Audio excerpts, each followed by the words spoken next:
doing? Oh, you don't want to. Hey. Oh no, it's being recorded. Yeah. You don't tell me Oh. that. All right, you guys have fun. You see a tally light or anything? Do we have a tally light? Jordan, where's my tally light? Oh, Hang up, hey! cheersy. So we have more people coming in. It's kind of obviously the first one we've ever done, so this is going to be probably interesting, whatever. But you know them, you know. This is Alex. So we're going to keep 6 feet away. How are you guys doing in Calgary? We're doing pretty good. It's really cold out, but yeah, we're just sort of living it day by day. Yeah. You guys are all locked down too, or what? Pretty much. So we've been. I mean, Jordan works from home all the time, and I've been home, and yeah. Oh. So you guys are just home more? Yeah. We've been home, and we're both gonna go shooting tomorrow in like big open parks. So I think we'll be okay tomorrow. But What we're looking forward cameras to that. Is it for a camera review or what? Yeah. What are you guys doing tomorrow, Jordan? We don't know. Oh, they don't know what they're doing. And then Dave and I are doing a Sony test against like 2 ridiculous cameras on the Spectrum. Okay. So basically an RX10 series versus the A9 II with big lenses, just to... The what? The what two? The A2. Oh, A9 II. Yeah. So that's the camera. Yeah. So it's like super fast shooting. And then Dave's going to shoot with a 100 to 400 millimeter lens and an adapter. And then I'll just have the little camera, and it has the same zoom range. So yeah, we'll see how they do. Oh, cool. Nice. Yeah. Hi. I'm not the only one, am I? Oh, I like your background. What other people? Yeah, you can adjust your background. Hi. Yeah, hey guys, I'm in San Francisco. Oh, are you really? Yeah. So who else is San Francisco on lockdown. That's a funny name. Brian Duckart. Yeah, I'm Brian. Hi, Brian. Are you from? Have you been to any chapter meetups yet, or no? And where? Oh, to any of the meetups? No, I haven't. Okay, cool.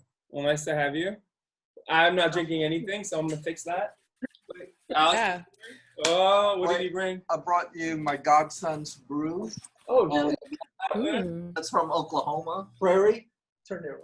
Turn around. We have a light on, as you can tell. It's blowing out the highlights, but I got a good non-alcoholic beer tonight because I'm like 34 weeks pregnant, so are you really enjoying this? Yeah. Congratulations. Thanks. I made a cocktail. Wait. Do you know There who you the go. father? Do I know who the father is? Oh. Oh.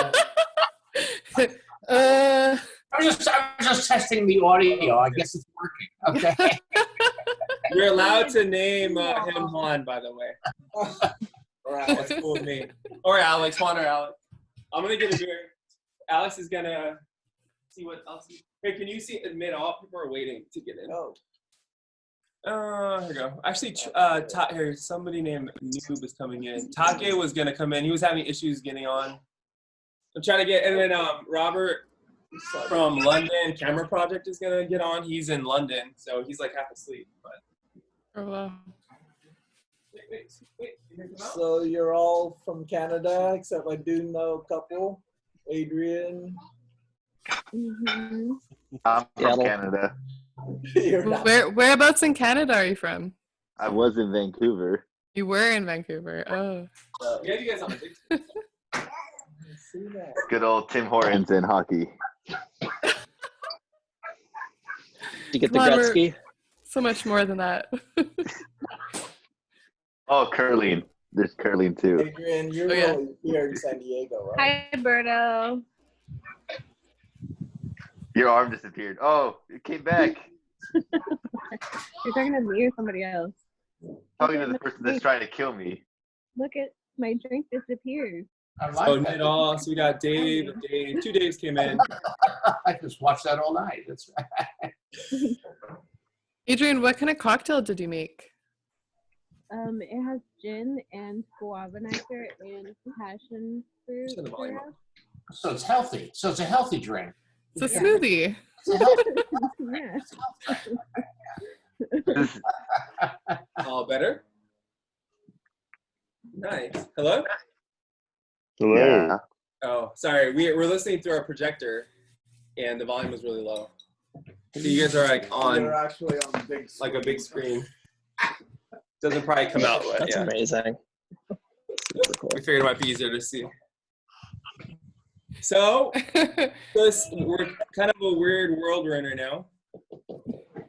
You think? Hasn't it always been like this? Yeah. This is Maybe for some people. For some people, yeah. But I mean, it's like post-apocalyptic.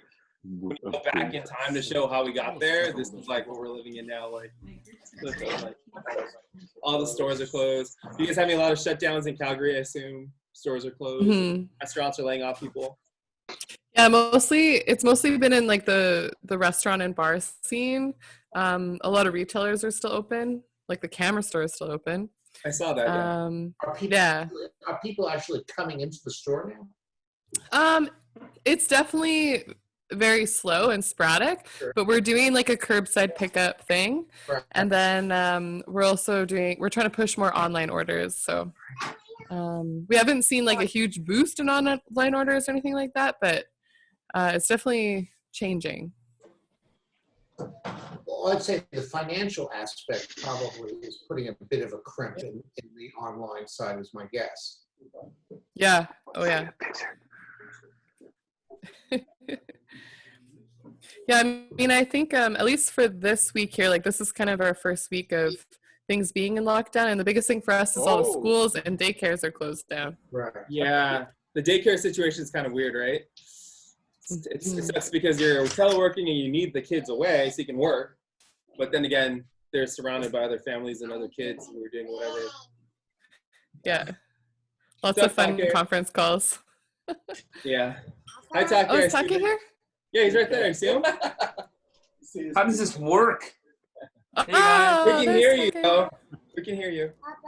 Why is everyone in? There you go. Oh, Adrian's on her phone. That's what it is. Oh, you did it? Oh, good. Oh, Bobby's here. That's why it's Bobby, what's up? New York, right? Oh, Or you are did you it. in Texas? sideways. Hi. I don't know. Where are you at, Bobby? In Syracuse. No. Wait, where are you at? Syracuse, New Oh, York. Syracuse. That's New York, right? It's like central New York. Hi, Take. Hey, I don't even who am I looking at? Oh, Juan? Yeah. Hello, everyone. A whole bunch of people. What do you mean? Who are you Alex? looking? Alex, this is confusing. All Is right. it- you can see the whole screen or just who's talking if you want. What part of this is confusing? No, part isn't confusing. What is Oh, your- Well, you might have been confused even before you logged on. I was. And I That's tested right. it out too. Uh-huh. Not well enough. This is for you. Yes. Oh. What are you drinking, Take? Pardon, what am I drinking? I'm drinking tea. Mostly I knew it. local people. Unfortunately, sake, it's not milk tea from Hong Kong. Yeah, I'm in my studio. I don't have a fridge, so it has to be just regular tea. What's everybody shooting? 'Cause we're What's shooting. Adrian pouring there? Or Bob? Oh, this is on my kitchen table, but What is that? You see? this is Jordan's camera. This is S1H. S1H? Ah, yeah. Well, Hey, here you It's go. gigantic. Oh, wait. I thought this was it. They're gigantic. I was in B&H. I know that, I'm sorry. Excuse the plug. About a month ago, and I was looking at the Panasonic stuff, and I couldn't believe. I mean, it's just gigantic. I mean, who's It's gigantic, yeah. gonna carry that stuff around? Mhm. It's for big ones, though. SL bigger than the S1. I think it's a little bit bigger. It's bigger than what? than the Panasonic S1R. There you go. Oh my god. Oh yeah, it is. It definitely is. This But I one's mean- kind of big. Compared to the, I mean, I use a, I went from a Nikon full frame to a Lumix G9, and I That's can't imagine, I can't imagine going to one of those things. I mean, going on a hike with that. Oh. Yeah, but then you can put big lenses on it. I mean, it fits comfortably in the hand too. This is more like my style camera. What is that? Oh yeah, Fuji. There you go. My X-T3. XT. Taki, what do you have? Oh, this is the GFX 50S, but I'm reviewing the 45 to 100, so Oh yeah. my wrist hurts holding it. I should put it down. Guys, this is no one told me this is a workout video tonight with Take. Who made a cocktail instead of a beer? I think Adrian. Adrian. That's about it. Me. Yes. I thought about it. This was full. I drank most of it already. Damn. So there's a It's only chat, day huh? 3. It's only day 3. Is it day 3 or 4? I think it's, well, 4 for us. I don't know. Talk it. If you're going to shoot medium format, at least shoot proper medium format. This is Yeah. Yeah. this is what medium format should look like. Okay. How about Oh, he's got toys. this is even bigger? This is like kind of large. Yeah, I had one of those. I got one of those from I got one of those when I was bar mitzvah. Yeah. You know, Truly. I took this to Japan with me in 1999 because I wanted to give a print away. Sure. Wife had a little Polaroid. I forgot. It's like the print was like the size of a thumb. Yeah. So I brought this, would give a print, and then take a picture with my film camera. And so this was like my giveaway camera. So do you want to hear an interesting Polaroid story? Bring it on. Okay, so I grew up in Brooklyn, and Edwin Land was from Brooklyn. He grew up in Brooklyn, New York. His brother was a pharmacist, owned a pharmacy in Brooklyn, not that far from where I lived. It was called Land's Pharmacy. And it was just a local, this was before CVS and all those kinds of places. This was just a local neighborhood pharmacy. And the story goes is that when Edwin was developing the camera, he had asked his brother, the pharmacist, to invest in the company. And I think the pharmacist said, "You're out of your mind," or something like that, and basically didn't do it. And he had a very nice life as a pharmacist. Nice. We have a pharmacist here. He's not on yet, but Ray. Eduardo. Yeah, he's a Ray. Hi, Eduardo. Hola, ¿qué pasó? What's up, Nader? So if you guys don't know, Nader here says BNC Phoenix, Evelyn. He's the Phoenix team. Oh, awesome. Nader, do you hear us? Hello, Nader. You want to, oh. Can't hear? Kind of looks like you can't hear. Eduardo. Hey, guys. Hello. Hey. What? I'm just heading out, so this is very brief, but just wanted to say, hey, everyone, this is a great idea. I will be here for one of these very shortly. Okay. Hey, I'm we out. can try at some point to see if this is a way forward that, we can keep it up. So what you're saying is you have a life. Hey, Nader, can you hear us? We can't hear you. Yeah. Oh, I there you just go. got in. How's it going, man? It's going all right. How are you guys? Good, good. I like your hat. I like your hat. Hey, you need to send me one of those stickers. Oh, yeah? Yeah, we need Please? to trade. We need to trade, yeah. Hell yeah. Hell yeah. No, Ooh. he made a orange holographic one. Oh, I need those. I can share. I can totally share. Yeah. Do we have to go to Phoenix for that? I prefer you come out to Phoenix. Love to meet all you guys. But you don't have to. Caught in Phoenix. Oh, really? Hey, Eduardo, how's TJ? Well, we're still safe here, so we have a lot of toilet paper, though. You guys have all the toilet paper? I can make a few runs still. So if you guys need some, I can bring some. Is the U.S. the only country that freaked out about that? No, Canada is buying up all the toilet paper as well, and Europe. Australia. Well, Australia's Australia's pretty bad. Yeah, my Really? Irish Australia's colleagues have talked about it as well. Yeah, there was violence in Australia over toilet paper. So I saw on Facebook yesterday, somebody sent me a Facebook link. There's an app where you can plug in how much toilet paper you have, and then you fill in your usage, how you use it, let's say during the day, and it will calculate how long it'll last you. Jesus. Sort of a Oh my gosh. doomsday clock for toilet paper. That's pretty cool. You know, It's the thing is, Too much time in their hands. I was That's in exactly what I was Hong gonna Kong when this whole thing started, right? Back in January. And so they were kind of like China's different because the government has a lot of control over how people behave. But in Hong Kong, it's more like a Western sort of society. And they were the first to do that panic toilet paper buying. And I remember all these news outlets were laughing at the people in Hong Kong, going like, why are they buying toilet paper? And everything they did in Hong Kong, every westernized nation that laughed at them, they did the exact same thing, running out to get paper, just like the craziest stuff. Except for masks. It seems like people don't like wearing masks in the rest of the world, except in Asia. It's very normal there to wear masks. Yeah. But it doesn't do anything, right? To not wear them, to leave them for right, hospitals and stuff, people that need it. Because if you have it, wear it. If you don't have it, don't wear it. Well, and supposedly they don't last very long. They only last 15 minutes to be actually sanitized, and then they're basically useless. Right. That seems Yeah, wild. people will look you funny if they see you walking with a face mask. They will feel that you may be sick and maybe look you funny.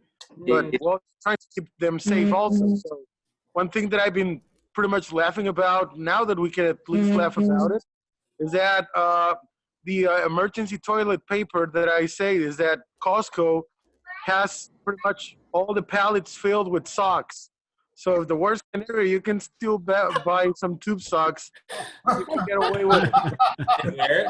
I hope we're not there yet. In case of emergency.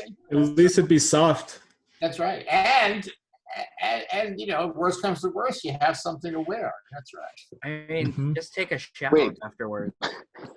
And the funny thing is, in Vancouver, just a little city over from us is called New Westminster, and it's one of the largest toilet paper factories in Canada.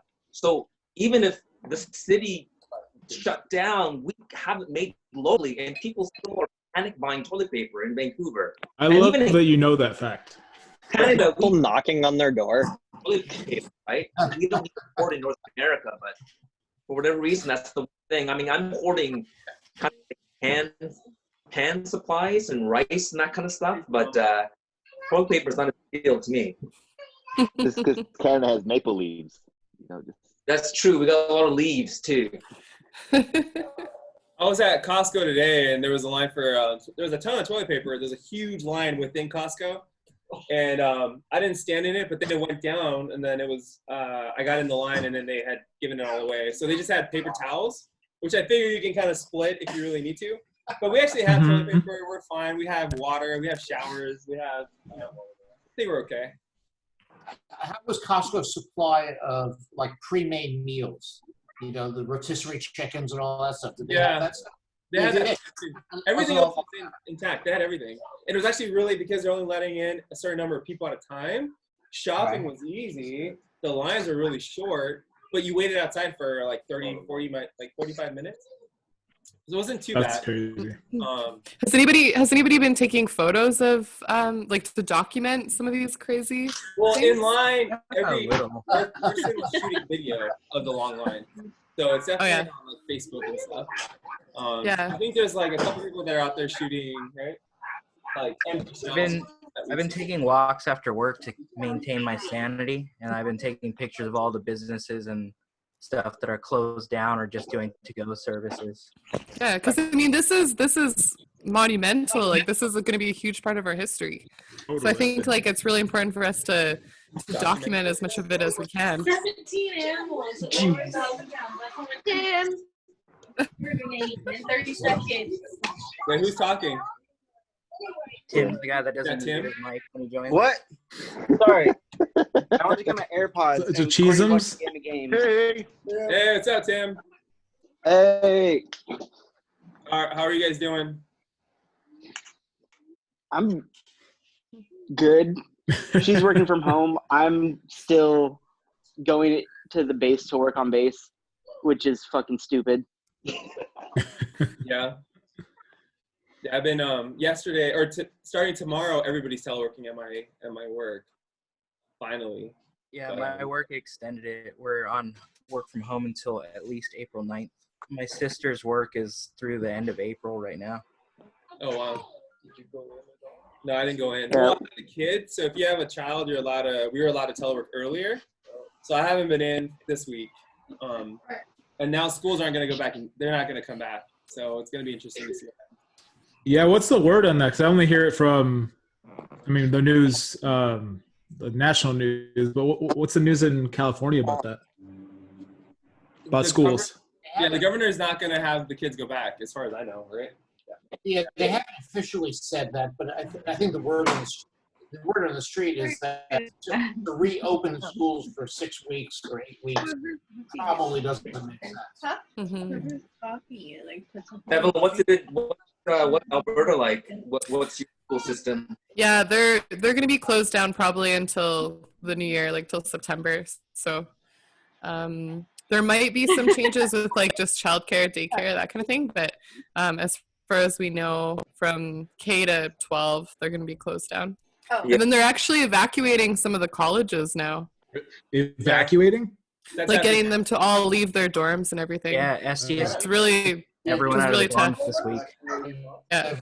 We live across the street from Cal State Long Beach, and they've basically done that to the dorms there. And I read, I guess at Stanford and Berkeley, they've done the same thing. That'd be a good portrait project.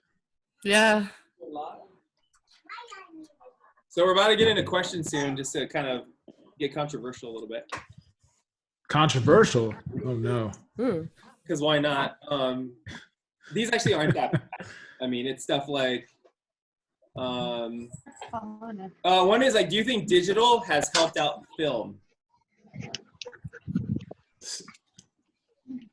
Yes. Yeah, I would say so. Yes. People are inspired to take photos again. And why? Why? It's more people shooting. Mm-hmm. Yeah. It's gotten people shooting, right? So they discovered, I think for digital too, what happens is that a lot of people start off on digital, get really good at it, and are looking for a new challenge, and then they start looking at film. Mm-hmm. I feel like that's a pretty natural progression for a lot of people. I think a lot of people do both. I'd be surprised if there are people. I think most people who do film don't do it exclusively. Mm-hmm. Yeah, I would agree with that. Also, with Fuji, their film simulations, people are becoming more familiar with the different types of film.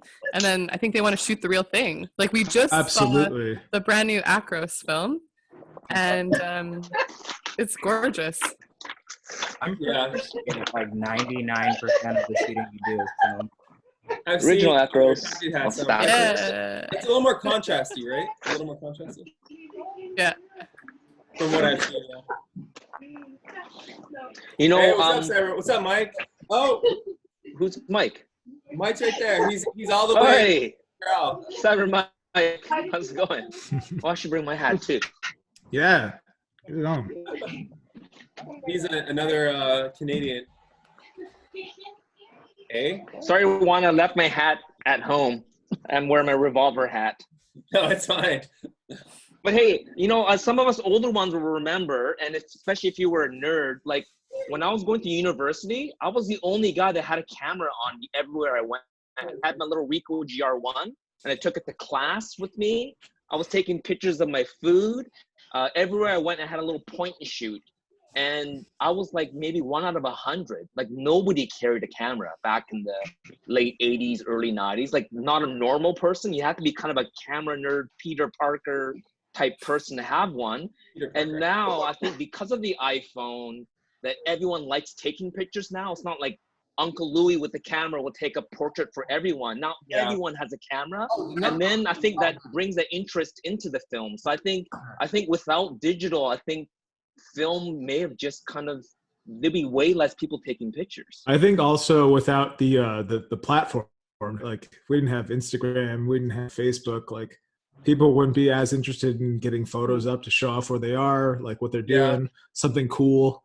I think so. I read something, and I'm sure it's wrong, but they said that the number of photos taken daily in the world is greater than in pre-digital than the number of photos taken in a year, which I can believe.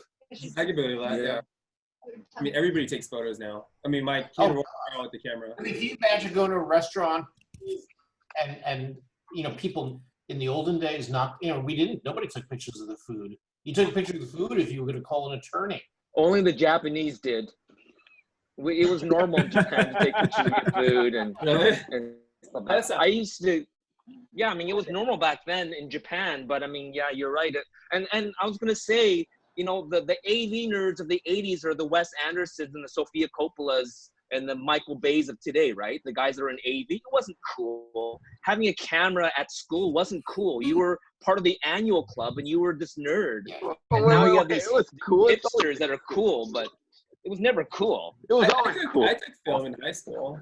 But I was never cool either. So that kind of probably works out. I carried a camera in high school. Why did you hide your face? Mr. Leica Jockey. He's not gonna. I just saw him. He wasn't cool. He doesn't want to scare us off. That's why. We saw him a second ago. Wait, admit. Yeah, hold on. Hey, there you are, buddy. Hey. Yeah. Hey, this is perfect timing. So another one could be: is Leica overrated? Yeah. Is Leica overrated? Well, Leica film or Leica digital? Let's do Leica film. Are Leica film cameras overrated? Rangefinder, are they overrated? I don't know the answer. Like, I have a belief about this, and it's not. But I know Adrian. Yeah, she probably. Yeah. I mean, I think you have to. Can I make a suggestion though? I think my suggestion would be is when you talk about Leica, you have to separate the camera, the mechanics, from the lens. Because I think, in the days of film, as long as the mechanics worked, it didn't really matter whether that lens was on a Nikon, a Leica, a Rolleiflex. It didn't really matter what it was on, what platform it was on. That didn't have any impact in terms of the image. In the days of film, as long as the lens worked, and the camera was operational, everything was the same. But we're still days of film now, I'd say. Excuse me? I think it still stands today. I mean, I think it doesn't matter what camera you have, if it's exposed right and the lens is decent, it just matters more what film stock you have loaded up, right? As long as it's not like overexposed or underexposed. Well, the light box itself. My question is, but the experience of it's different. I think that's where Leica comes in. Right.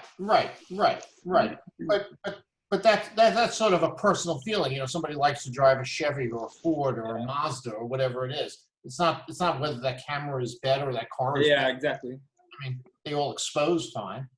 My question is, could you pick out Leica images from other high quality images taken, similar images?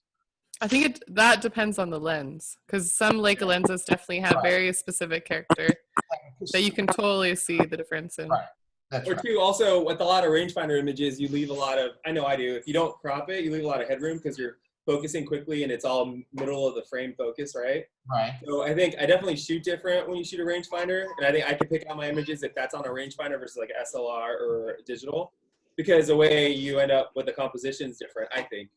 Well, I agree with that. I mean, one of the reasons I like shooting with one of these things is because it forces you to shoot at a different angle. Mm-hmm. Yeah. That's why I like my RZ. Yeah, that's all. It's just right. It's just exactly. I mean, what do you think? Say again? What do you think? I was just agreeing with the shooting at a different, like the waist level. That's why I like my RZ. Yeah. It changes me up completely. Sometimes it's frustrating because I'm used to just being able to shoot up here, and like I just have to get used to it. And it makes me think through a shot a little bit different, which is nice. That's right. I couldn't agree with you more. Absolutely. Yeah. Yeah. Cool. So As far as Leica, I'm no expert on Leica. But there have been expensive cameras. I mean, I'm an old guy. I'm probably one of the oldest people. I probably am the oldest guy here, and I shot with film, pre-digital days and so forth. And there were always lots of very expensive cameras on the market. I remember I had a friend whose father had what at the time was called an Alpa, A-L-P-A, which was a Swiss camera. I mean, it's still around, actually. Yeah, well, yeah, but I mean, they become specialized cameras, I think. Yeah. But yeah, I mean, those were massively expensive cameras. They were equal, on the same plane in terms of cost of a Leica or a Hasselblad and things like that. But yeah. Well, at least Leica survived. That's what I think. I mean, they're still selling cameras. That's insane. Yep. They've done a great marketing job. Oh, I think they wrote the book on it. Yeah, no question about it. Absolutely. Yep. All right. When people compare Leicas with like Panasonics and stuff, I just laugh. It's like comparing McLaren or Ferrari with Toyota. It's totally different. The business model is different. If Leica tried to build the same camera as Canon, they'd still be 3 times the price because their supply chain, their infrastructure, their sales team, they just can't compete. So they have to make premium cameras or else they would be dead. No question about it. Right. I mean, they make a camera specific to the market that they're aiming for. They're not aiming for me. I'm not going to buy a Leica. It's not. Is that why the SL2 is that much price difference over like an S1R? You think, Take? I mean, it's design different. The funny thing is, because I guess we all have the friends that can afford the Leicas. They also drive the Porsches and stuff like that. And my friend who has an S1R, he actually is saving up to buy the SL2 because he played with the SL2. And even the smallest things, like he goes, I like the font. When all the letters and the numbers come, he's like, I like the font. Yeah. The S1R has too many buttons. He grabbed the SL2 and said, wow, that feels really nice in the hand. The F1R feels like a DSLR in a mirrorless form factor. Tons of buttons and dials, a lot of quick access points. Yeah, and then the SL2 Are you showing it off right now? No, I have it in front of me. Yeah, and the SL2 just feels like I don't know how to explain it. It just feels like an M body in a digital format. For doing actual work or paid work, let's say, not having a flippy screen. Oh, it's a pain. For sure. I don't get it. Like when I use this, it's the same issue. Like if you shoot low, I mean, you got to get low too. And it's like, I think we're past the days where I don't see why they wouldn't do it. I mean, like look at the X100, right? With the articulating screen. I mean, until this came out, people still shot with the X100, and now this is way more convenient. Yeah, but the style photography of that is typically different than what you use for like one of these, right? For paid work. And the guys buying the SL2 aren't doing paid work. So let me ask you a question. That's a good point. Let me ask you a question. When weddings and bar mitzvahs and things like that were still happening, how many pro photographers, if you went to flip out screens? Yeah, when those things were happening, how many pros were using Leicas? If you went on the sidelines of major sporting events, how many Leicas did you see? None. Made for that. Maybe 1 or 2. Yeah, but it's not really made for that. No. Yeah. No, that's not the market. There was zero. Exactly. Well, I don't even think it's that they're made for it. I mean, the reason that Canon and Nikon are so dominant is because they have such insane pro services backing them. Like any major sporting events, like you go to the Olympics and Canon has an entire room where if you have any piece of equipment fail on you, just walk over to their room and get an instant replacement. Of course. Until Sony or Leica or whoever can do that, you're always going to see Nikon and Canon on the sidelines of every sporting event. Well, except Sony was planning on doing that at the Tokyo event. All right. What Tokyo event? Exactly. Sucks. I was supposed But to try to go to that. We were very much expecting to see a lot more Sony in Tokyo this year. You really think so? Oh, we know so, yeah. Really? Okay. Wow, interesting. I like your YouTuber background, Nader. That's very like LEDs. Hey, welcome to my channel. Thanks for coming. Right. I was like, I'm a lighting guy. I should probably do something nice. We have. It's not even nice. Our face. That's about it. Right? No. Well, cool. Oh, okay. What do you feel about? Do you need? So right now the state of cameras they're all pretty good, right? I mean, you can't go wrong. Yeah. Well, I would say there's no such thing as a bad one. Yeah. Not anymore. Yeah. No, do you think it makes you a better photographer, or? No. 100% not. It's like better microphones make better singers. I think it makes less disciplined photographers in a lot of ways. Absolutely What do you see that's sloppy that people do? Just they don't have to pay attention to autofocus or things like that anymore, and so they just let the camera do all the thinking for them, and I think it just creates really lazy photographers. Yeah, it's not crafted They don't know how to anymore. meter.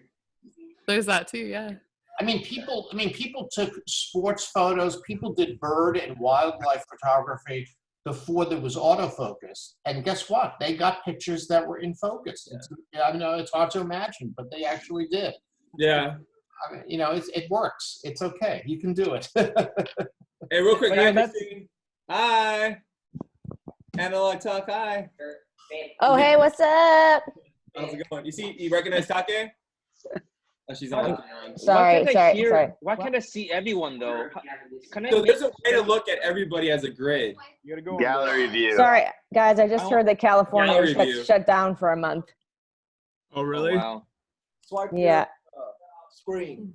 Yeah, swipe your screen. We're on a laptop, it's a little different, but you can go to exit full screen, speaker view, or a grid. On your phone, you can swipe. I'm on a grid, but I can see only 9. Is that the maximum I can see? I think you can.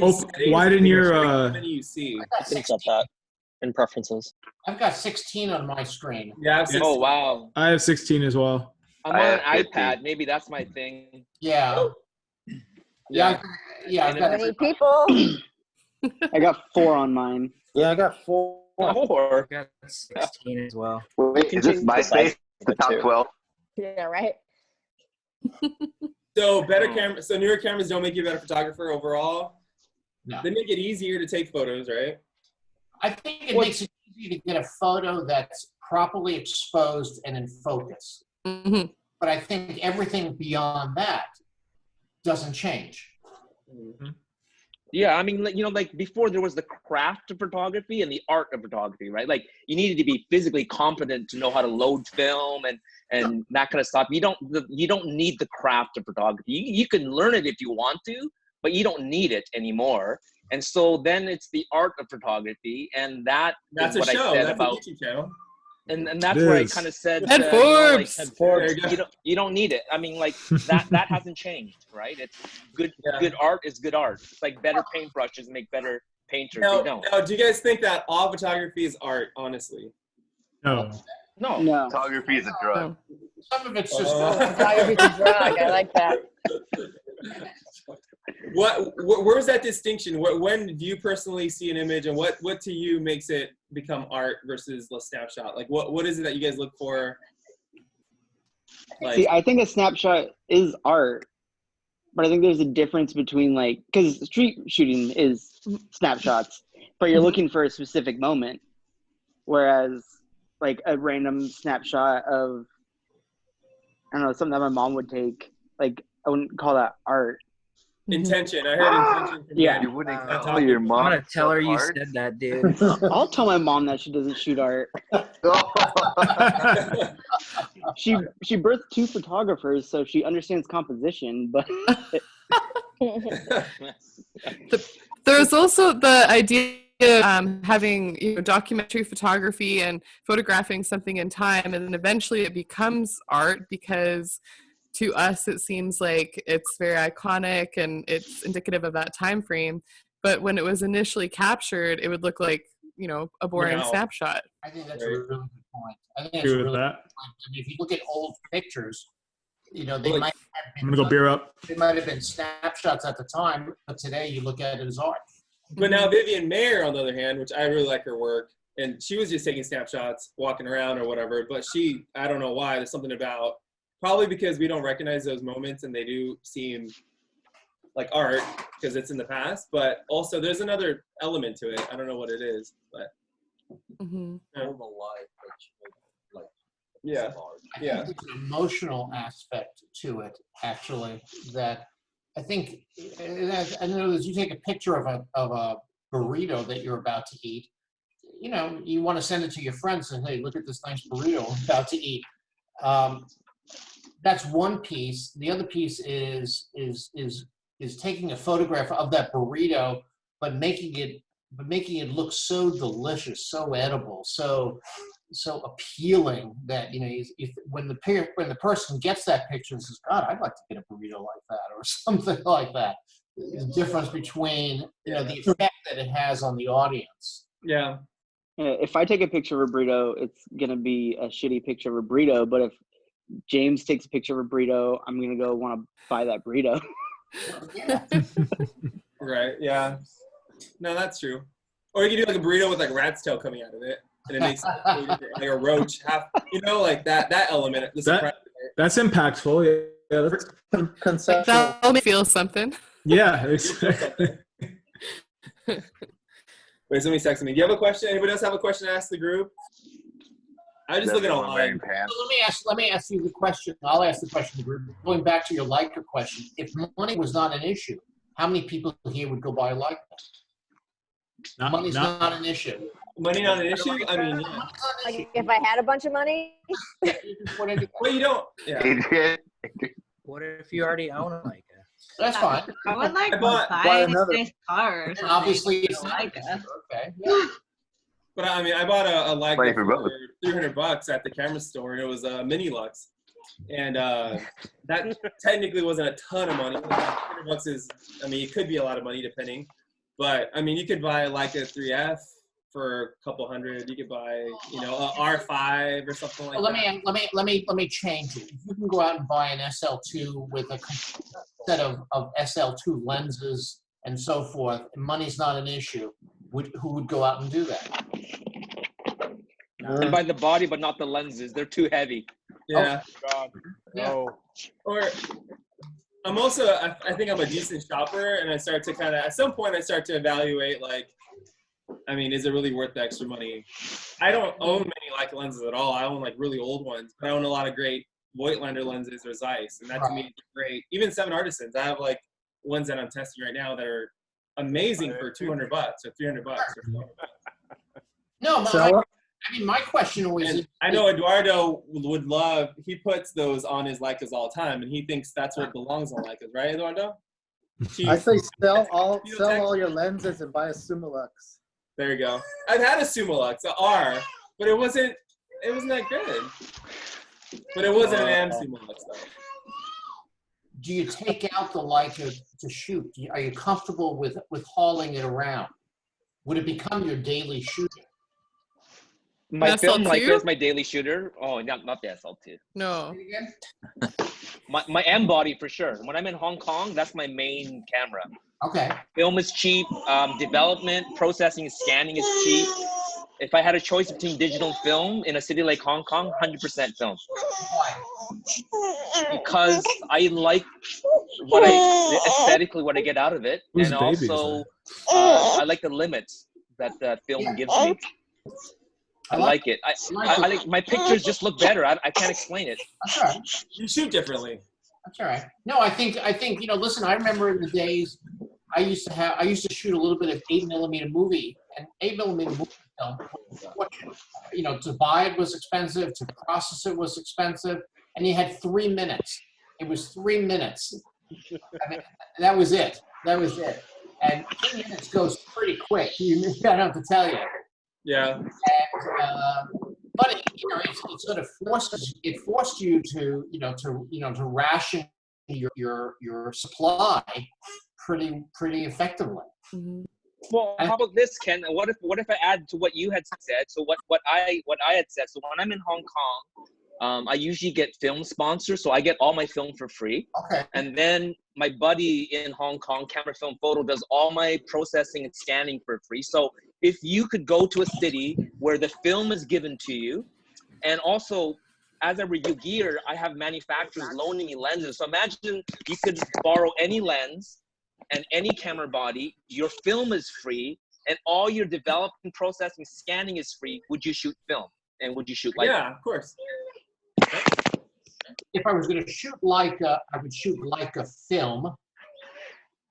If I was going to shoot Leica, I don't see any point in shooting Leica digital. To me, that's just me. But I could see shooting Leica film. But I think I would only shoot it as sort of a special occasion kind of thing, like you talking about going to Hong Kong. I could see shooting it in special situations, but as I'm going to the national parks with the family, and I'm going to bring my equipment, I don't see it as that camera. Because for me, I use my Ricoh GR1 as my point and shoot, right? As sort of like my iPhone, and then I have my Leica M, and actually I had 28 on both. I had a 28 Summicron on my Leica, and then I had a 28 on my GR1. Which people are like, why do you have two 28s? Well, one is a flash leaf shutter, and the other one is just more for art. So there were two 28s, but I shot them very differently.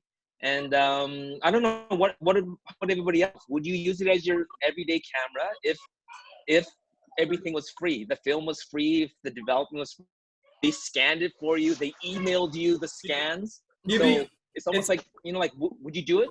It's Trev Lee's live right now from the Darkroom Lab. Trev Lee, their main photographer. Trev. Trev shoots. It's free scanning, free everything. It's for the Darkroom Lab. So he literally, I was in NorCal with him, and yeah, he shoots film like I shoot digital, like just film, shoot. It wouldn't be my everyday shoot. I could see, like I said, I could see having one and using it. Like I could see if I had the money to go out and buy an old M3 with a Sumo Lex or two, sure, that would be fabulous. But and to shoot it daringly. But what is a roll of black and white? What does a 36 exposure roll black and white cost? And what does it cost to develop it? What does it cost to scan it? What? Hello. I think Taki was saying money's no object, so if it's free. Yeah, I mean, if everything's being done for free. Right. So your situation is very different. You recognize that. The thing is, but if you were in my situation, would you still shoot film? Hell yeah. Yes. Had a Ferrari, would you drive it every day? And the gas. A baby prize to Don's baby. I don't know if you can see the baby. Hey, it's Raquel. Hi, everybody. Hey, Don. That's cute. Anyways, hey Don, thanks for joining in. Hi. Sorry, I was listening in, but the baby was sleeping, so that's why I was quiet. If I was going to shoot film, and I'm going back into the 40s, 50s, 60s, early 70s, which camera do I want to use?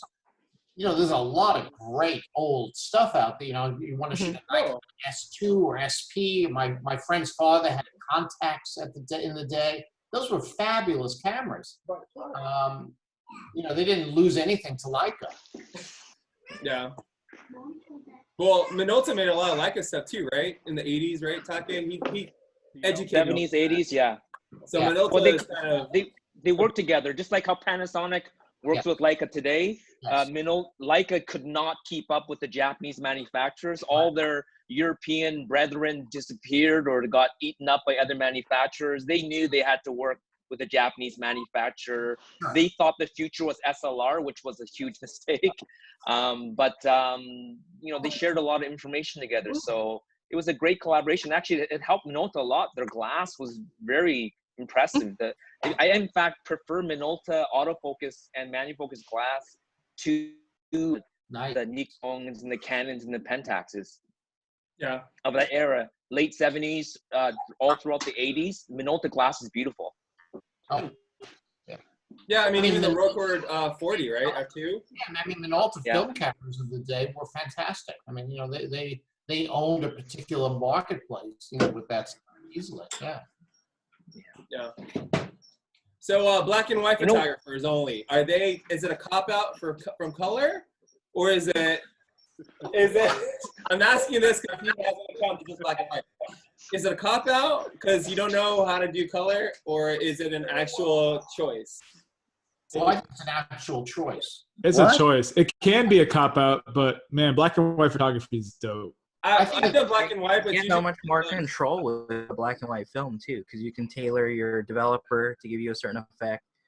Tailor your. I see you, Bobby. You can push it. I see You can you, push Bobby. it. Looks good. Yeah, pushing and pulling. So Raquel wants to say something. I say it's both.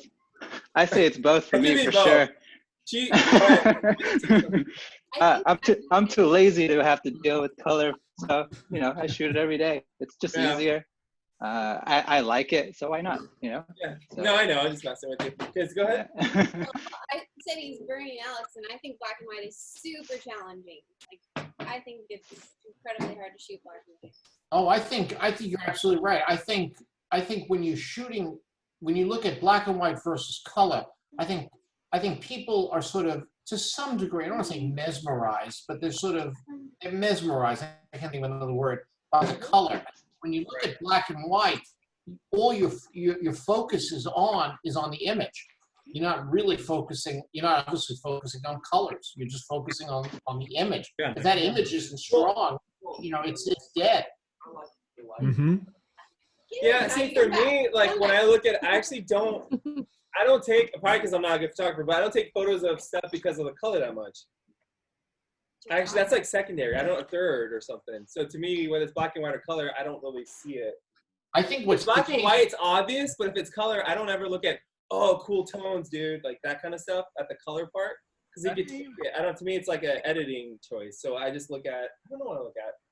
What I think so amazing about black and white versus color is that we live in a time, technologically, where you can shoot one picture black and white and the next picture color, or you could shoot it in color and then in post do it in black and white, and that was never possible in film days. That was never possible. I mean, Talking, if you're in Hong Kong and you're shooting black and white, you basically have a camera black and white and you have maybe another camera in color, and that's how people did it in the olden days. Tri-X for life. Yeah. Or they shot. I hear that. Tri-X for life. I like T-Max. I like T. We're done here. So what's an overrated film stock, you think, that just like everybody loves it, but it's really not? Portra. It's a good film. It's great, but like people swear by it without it's like, man, when I started photography, it was like you had to get a Canon. People that was like the mainstream thing to do, and I feel like Portra 400 is that. Although it's fantastic, I'm not trying to knock it for like the actual the quality it provides, but damn if it wasn't the default for a lot of people. I think Cinestill is super overrated. Oh, I agree there. Oh. Sorry. No, I say that. Oh, never mind. I'll mute myself. The baby's crying. Oh. No, it's fine. Oh, maybe I need it. He doesn't think Cinestill is overrated. No, yeah, the Cinestill part, I kind of, you know what though? But Taki does really good work with it. I think it's for specific. What do you think, Taki? Because you use it a lot when you go to Hong Kong and Tokyo. Yeah, I mean, when it comes to I was gonna even go back to digital as well, but the idea of each camera and each film, I have a very specific project I'm working on, and I make sure that there's no overlap. So when I'm at night in Hong Kong and I'm specifically looking for neon signs, I put my digital camera away. So I'm never tempted to take the easy shot, and I'm forced to shoot with my film camera. And then during the day, Cinestill goes away because it actually looks beautiful during the day as well. And then I use my digital camera because then I brought a lens that I'm reviewing. And then I say I'm only using this camera, and I actually will leave certain cameras at home and I go out with specific ones. I might go to Hong Kong with cameras for 8 different projects, but then while I'm doing that one project, I'll have my GR1 as my main point and shoot, and then whatever thing I'm reviewing. So I think when you compartmentalize your projects, so you're using Portra for this project, you're using Cinestill for this other project, I think it keeps you more focused as a photographer, not using one film for everything. Yeah. Yeah. Every single tool is different. It's like you don't go with a bag of tools and say, I'm going to use the drill to fix up the toaster. Mm-hmm. That's pretty much it. It's like we. Or do you? Hammer's the That's exception. a good question. Like earlier, we talked about black and white and color film. That I feel like there are two tools with different jobs, because you're not going to shoot some wedding for like this beautifying, crazy, amazing bokeh portraits with black and white as you're going to do with like color. Well, You I'm can't not really so do sure the about- I'm not exact same job. I mean, Cyber Mike, I would say, are you familiar with the famous Canadian portrait photographer, Joseph Koch? Yes. Take a look. I mean, virtually all of his stuff is black and white, and probably some of the most famous portrait photographer ever done. I mean, it's spectacular stuff in black and white. But I just believe it's two different tools of the two different jobs, because you can't really get the same effect as if you're shooting, for example, colors of a portrait to get like a little bit of pastel colors, like beautifying, and the colors are all mixing together to create something different. It's like you can't have the same results of a painting than a sketch. Absolutely. Absolutely. No, I also think you have to look at who's the audience, who's going to basically have that picture at the end of the day. Yeah. Hey, Trev Lee. Trev Lee uses We got Trev Lee on here. Hey, how's it going? Hey, what's up, guy? Hey. Not much. Good to see you guys. We're just talking about Okay, you. while to figure out how to get in here. 15 other people did, so I don't know what that says about you, but it's I pretty know. easy. Well, It's all maybe that they film start- shooting. We're talking about you because we said that you get to shoot off film all day long for everything, and that's like the dream, basically. Yeah, yeah, it's pretty nice. Wait, that's what you were talking about? No, About portraits. yeah, we're You talking should about ask portraits. Jeffrey also. Jeffrey's a portrait shooter. Jeffrey? Hey, Jeffrey. Hey, what's up, Jeffrey? Oh, Gentlemen. Hi. Hey. tell us about portraits. We said that Portrait 400 was overrated. That was kind of the consensus. Compared to Is there any other film other than Tri-X? I didn't know they made anything else. HP5. I mean, if I'm going, What is that? if I'm, What's when it comes to HP5? color, if I had to pick one, it probably. What is this HP5 you speak of? Have you guys has anyone seen a 50 pack of Tri-X before? These were the old pro packs. Oh, come on, 50. Saki. Is that part of the giveaway tonight? That's so generous. And the way they had it is like they don't. Well, it's hard to show you, but they're out of the box though. You only get like this. They're all like this. Yeah.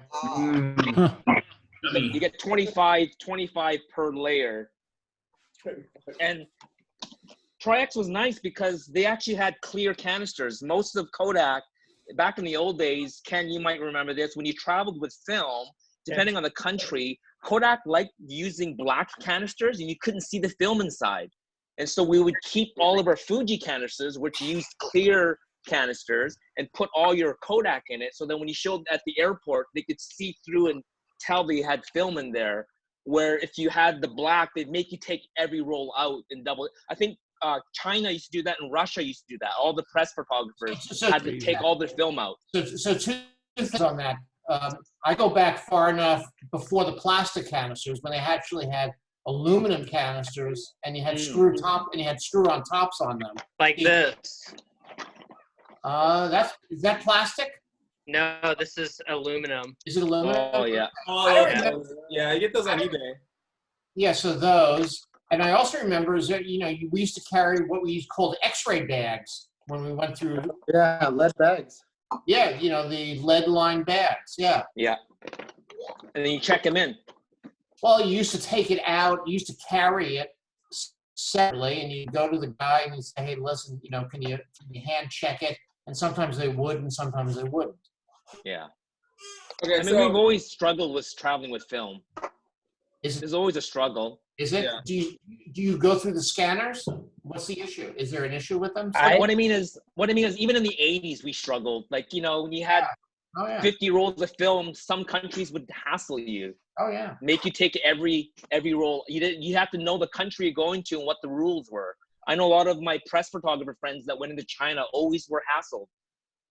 So they had to do that, taking every Kodak film out, putting them in plastic see-through canisters, and even they would ask to see it and, and stuff like that. So, you know, we've always had hurdles traveling with film. Well, it's like traveling with batteries, you know, in a sense today, to some degree. Yeah. So, yeah, so there's some pulled aside questions in from Vietnam. BNC. I think it was what was it? What was that? I gotta go back. Hold on a second. The absolute worst name you can give your child.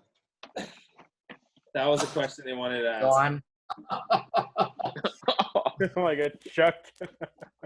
One, naming somebody after a number is kind of dumb, right? I get that. What else? So, what film stock are you shooting? The Apocalypse. That was I know who shot. That was Mr. Photography is a Drug. If what film do you shoot the Apocalypse? If you're gonna shoot the Apocalypse for real, what film stock would you choose? Something high ISO, I assume, because power might be out, right? I mean, well, it could be daylight. But you gotta be flexible. Lomo 1600, right? Yeah. I'd probably go with I mean, you guys are already saying it's overrated, but I'd probably just go with Portra because I could push it a stop or two, and you know. Yeah. Somebody said Superior 800. Daniel, why are you texting this and not just saying it? He's got a stupid stockpile. Yes, I can. Yeah, but you can't. It's hard to find Superior 800 if you don't already have it.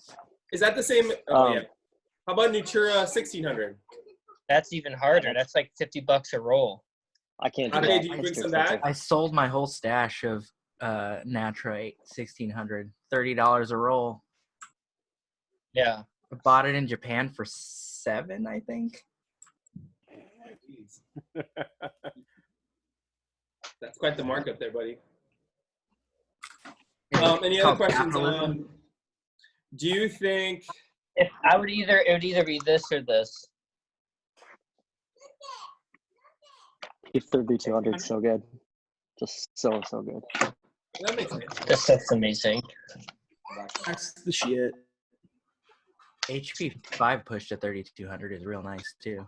It is really good. Yeah, I actually like HP5 pushed better than Tri-X pushed because it starts off less contrasty in general. So, like, if you push it, you get that contrast, but it's not insane. Like, Tri-X can be pretty crazy. Yeah, I've come around to that recently myself. I think I've made the switch over from Tri-X to HP5, and I hope Don's not listening right now. I'm absolutely listening, and we're done here, Scott.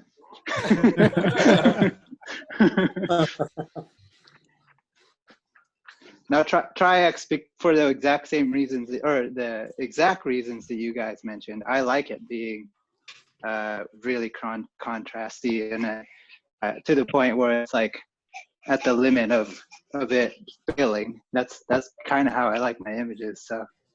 No, that's awesome. I mean, that's. I mean, if you have the luxury of shooting both, like I like having both in the arsenal because, you know, if it's really even light, a lot of times I'll shoot Tri-X to add a little bit, like even if I'm shooting box speed, to add a little bit of that pop to it. Where if I'm shooting daylight or it's really contrasty light and I don't want the contrast as much, I'll shoot with, you know, HP5 or Delta 400. It's a lot mild. I've also heard a few people that say they like HP5 printing in the dark. Oh, sorry guys. I'm not I think at box He's trying so hard. is better than HP5. I prefer it a lot more at box. Tri-X? Yeah. Yeah, I agree. I'm the same way. I like Tri-X at box, and then HP5 is like if I was going to push something, that would be it. All right, cool. Hey, drink check. What was everybody drinking now? Because it's been a while. I see people drinking something. Track 7. What is that? What? Dude, these are Yeah. $7 right now.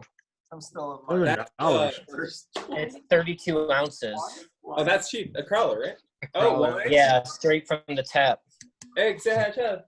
I have Alpine Duet. Hey, Trev, you didn't see her this weekend. Oh, he's not looking. Oh, hey, we missed you. Missed you. It looked like fun. Yeah, it was fun. Trev got to hang out with my mom. Yeah, she's awesome.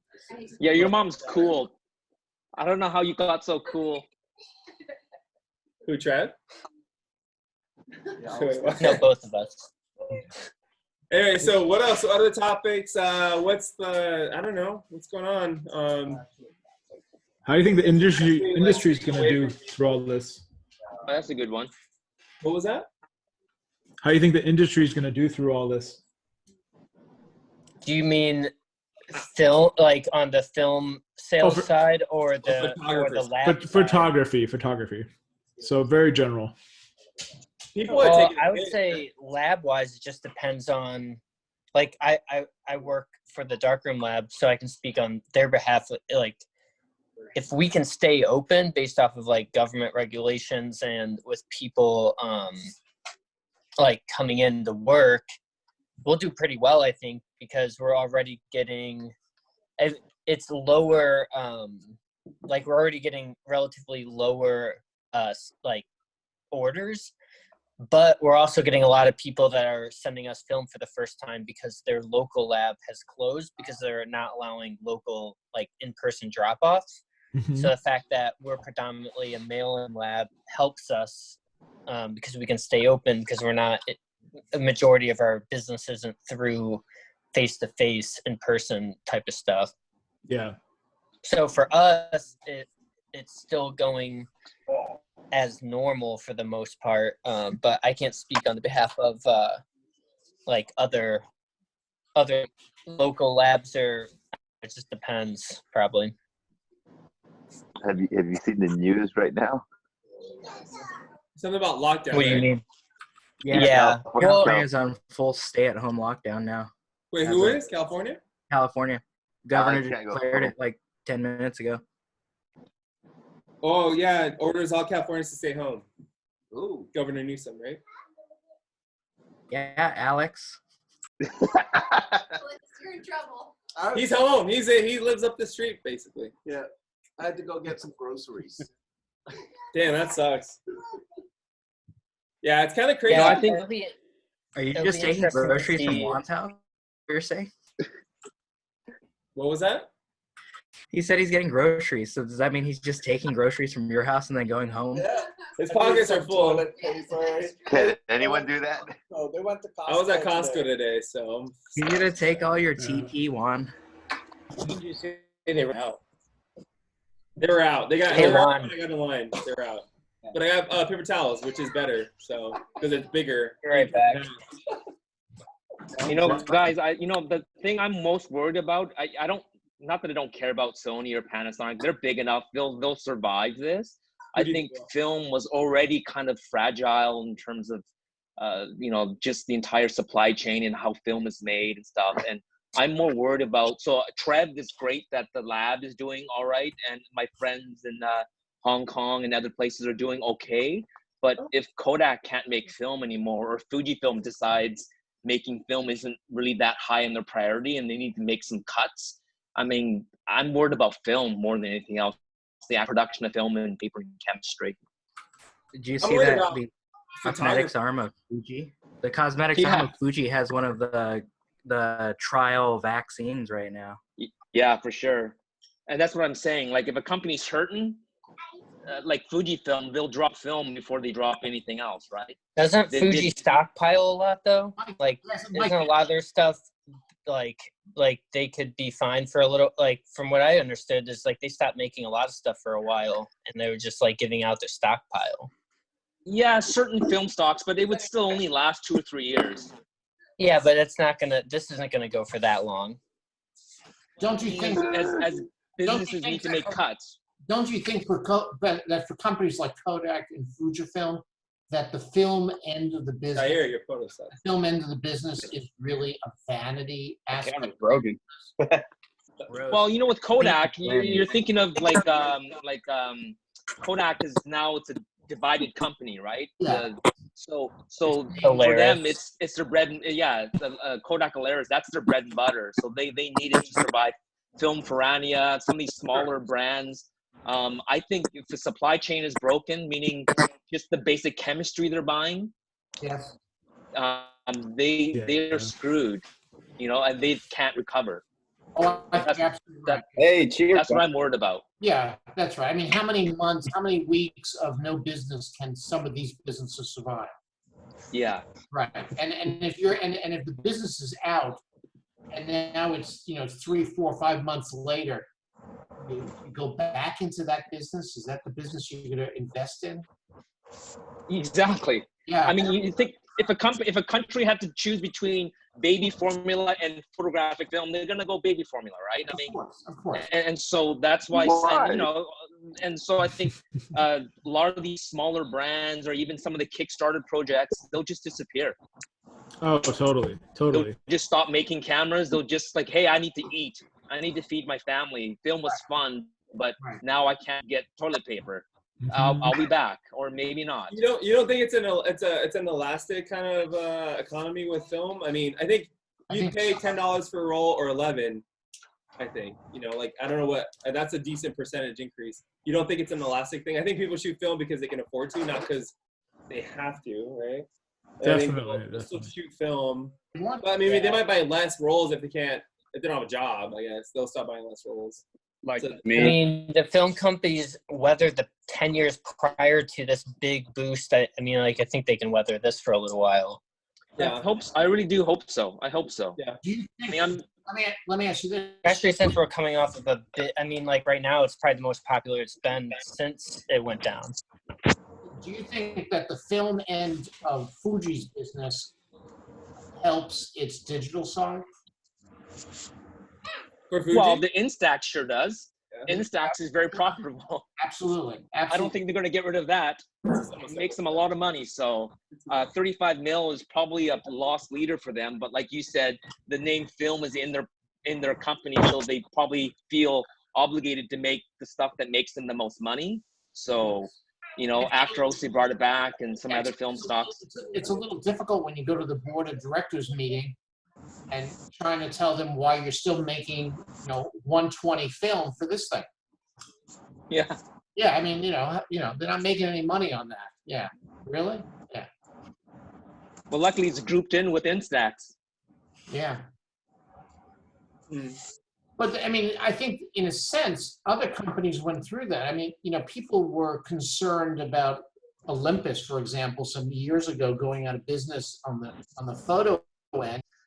You looked at their corporate earnings at the time, and their photo end of the business, their consumer photo end of the business was minuscule compared to their scientific and medical aspect of the business. Yeah, I mean, and I think other companies like Canon are similar.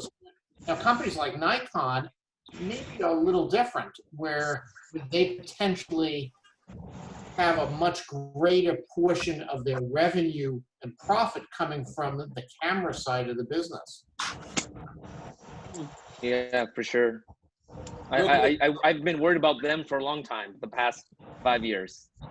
Yeah. Them, Olympus, and Pentax. Luckily, Ricoh jumped in, but I hear Ricoh's not. They're not doing very well either. They also are a large conglomerate business machines company that could keep Pentax afloat for a while, but eventually they're going to want return on investment, and I don't think they're getting it. Not with Pentax. Yeah, who's buying Pentax? I mean, does anybody here have a Pentax? I don't Young know. you. Yeah, anybody have a Pentax? No. I have a Rico. a K1000. Okay. Yeah.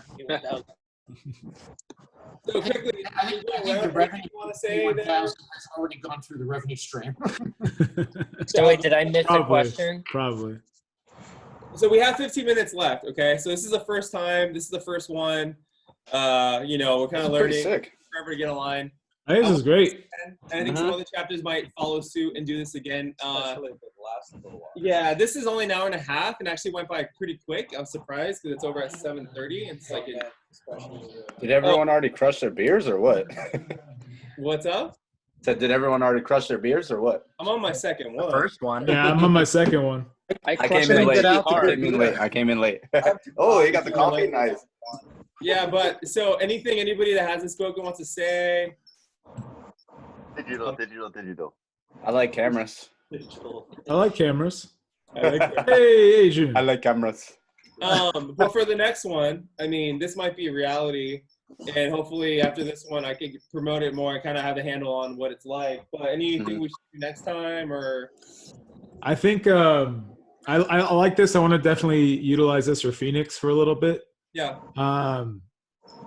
I think the questions thing was great because it sparked the conversation. I like this platform a lot. I wasn't expecting it to be so fluid. So that's been awesome. I think because I see screen share down here, so I think being able to share photos with each other would be really cool. Really? I didn't see that. Where's that?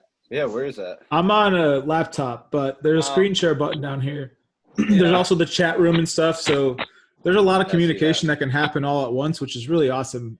Yeah, so the screen share part, I was playing with it earlier. I can literally share what's on my phone onto there. Oh, really? I can open it up as a host where everybody can access the screen sharing capability, or it could just be something that the host does. So it could be useful for teaching a workshop. Yeah, workshop would be great.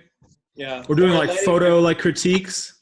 Yeah, photo critiques. Yeah, critique will be Ooh, cool. I like the photo critiques idea. That'd be really cool. If Yeah, that's a great that idea. worked. You open it up That and works everybody well. can see it, right? You kind of organize yourself. I like that idea a lot, actually. Yeah. How about anybody else? Bobby? I mean, so I'm at Syracuse University right now, and they've cut everything's online classes, and we use the exact program for classes. Okay. That's the way it goes. Like there's an instructor, and everybody talks, and I think it's a really good platform. And I think there's usually a 45-minute limit right now because of the way things are going. Well, no, I'm paying. If you pay a monthly fee of $15, you could do anything. I was gonna ask if this was a paid thing. Oh, okay. Yeah, so the free one is 40 minutes or 45, but then if you pay, you can do whatever. So I did an hour and a half because I wanted to get past the 40 minutes. I was like, 40 minutes is a little too short. I did an hour and a half, which now feels like about right. Maybe a little longer would be kind of nice. Because I know people get off of work. Well, nobody's really working, I guess. But people rolling. I'm unemployed. Yourself. Straight up unemployed. Working from home. Working from home, yeah. Okay, I still have to go in. Hey, Jeffrey, I want to hear from you. Anything? Yeah, no, I still have to go into work. Yeah. Well, you work for a hospital, right? Medical. Yeah. Well, I work a big private practice, but yeah, we're still seeing oncology patients, which I don't know why these people want to get out in the funk with their compromised immunes, but they do. Right. Ooh. Crazy. Yeah. How about One thing though, God, how about the freeways now? Oh my God. Hey, one. I was going 96 through Escondido this morning at 8 o'clock. Holy shit. That's unheard of. Like 130 kilometers. I was doing the conversion there in my head. 96. Almost 60. No, 100. Adrian, you got anything? No, I just joined right now, so. Oh no, sorry, Adrian. There's two of you apparently. Hey, Eddie. Oh, There's Blue Lily. I am back. Adrian. And then there's Sanchez. Minolta's the best. Yeah, right. Built the game. It's even drinking. Yeah, even drinking. See all that booze. DSLRs forever. Or mirrorless. All right, hold on. Like the fanboy over here recording in.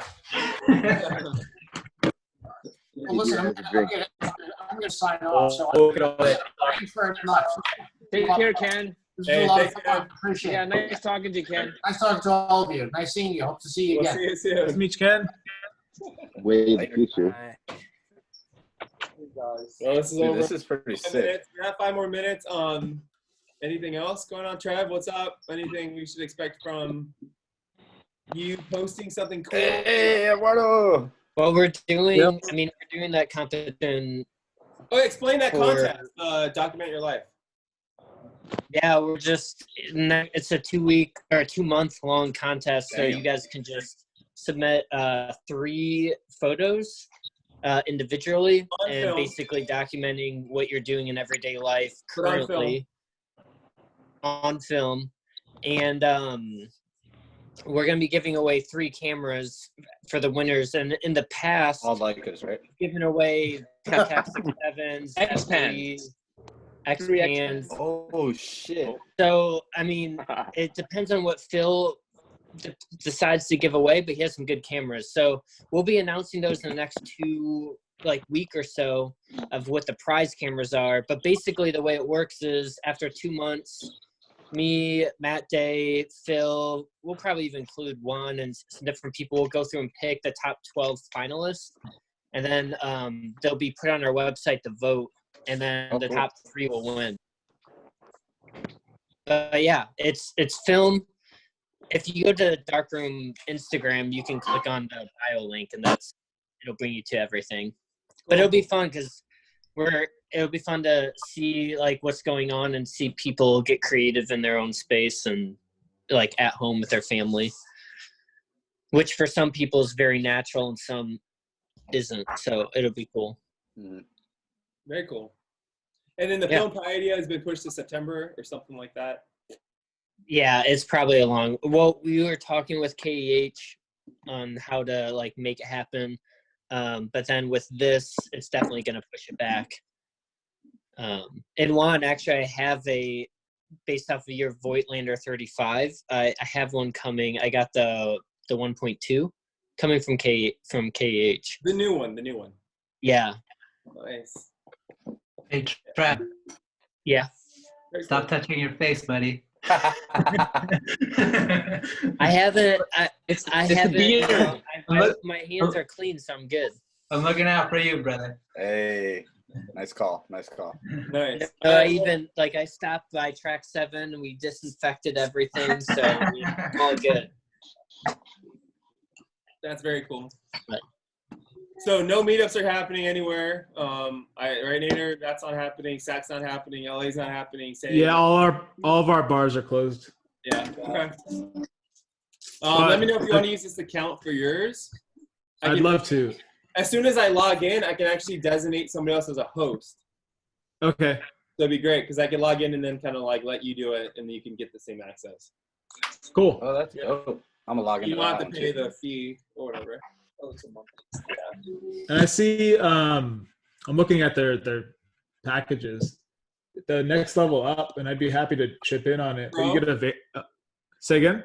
Is it the pro one? The business one.